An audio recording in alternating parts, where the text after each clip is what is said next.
All right, so we're done with trademarks. That's it. We're going to move on to the patent side. First, what is a patent, right? Okay. All right, here's the definition of a patent. It's a right to exclude others from making, using, selling, or offering to sell, right, the patented invention in the United States, or to import it from somewhere else into the United States for a U.S. patent, okay? Now, you might have patents in other countries, and it's the same thing, or it might be the language might be a little different, but it's the same thing where you can't do stuff in that country or import it into that country, okay? So that gives you an idea as to why you have to have a patent in each country where you want to protect your idea. Is because a U.S. patent isn't going to help you against a competitor who is manufacturing in China and selling to Europe. There's nothing there. There's nothing there for that U.S. patent to do, okay? If for some reason that company is trying to bring the product from China into the United States, okay, now your U.S. patent can come in and help you, okay? This is an example of a patent I obtained for one of my clients, and this is the format of what the first page of a patent looks like, all right?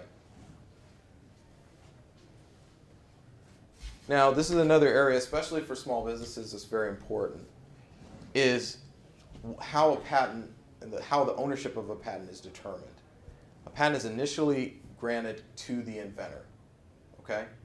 After that point, through an assignment or through employment agreement, which has some language of assignment in it, or some sort of confidentiality agreement that might have a language of assignment in it, the ownership of that patent can transfer to someone else.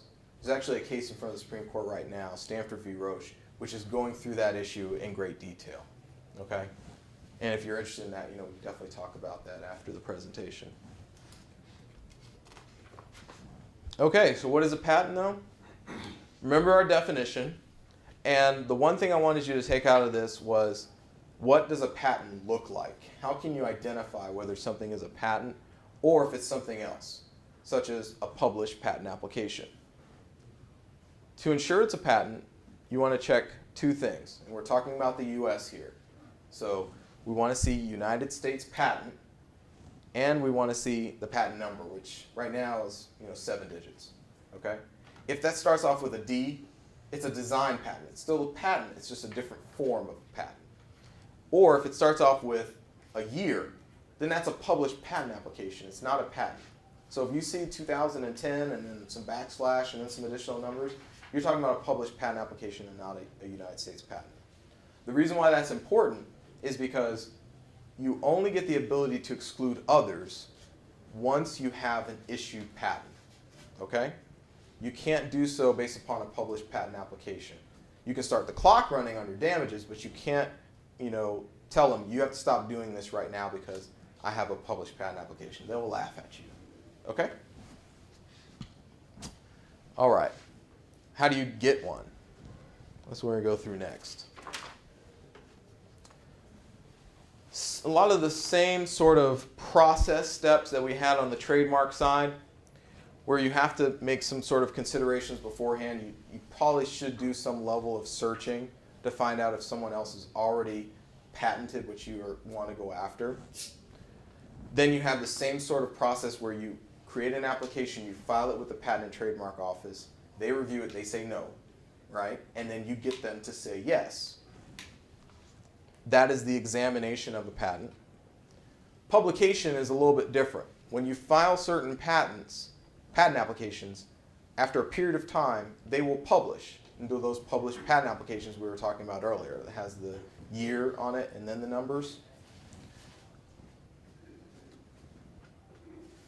But that published patent application, remember, is not an issued patent.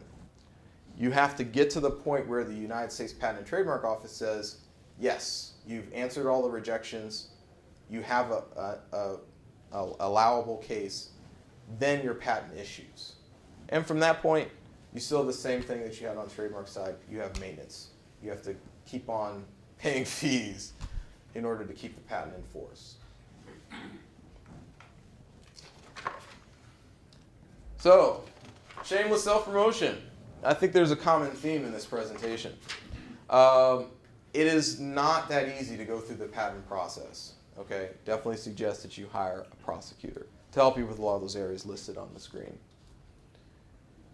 Now, patentability search is one of those pre-filing considerations, right?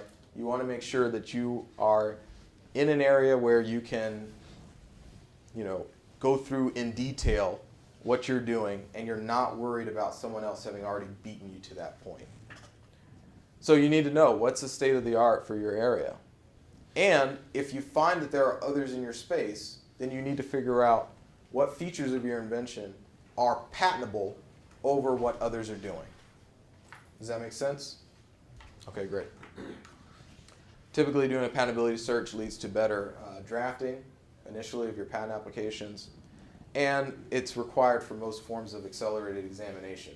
Now the Patent and Trademark Office on this point, they will allow you to go through an accelerated examination procedure, but what you have to do is you have to take all of your results from your patentability search and submit that along with your application.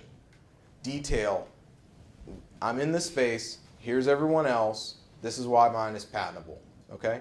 It's a good way to get to that issued patent very quickly, but it does take a lot on your part initially. Here we go again. In terms of the symbols, if you have any sort of product or process covered by a patent application in process, whether it be a provisional, non-provisional, international, you can go ahead and put patent pending on your product or process, okay? Once you have an issued patent, then you can put the patent number on there. It's called marking.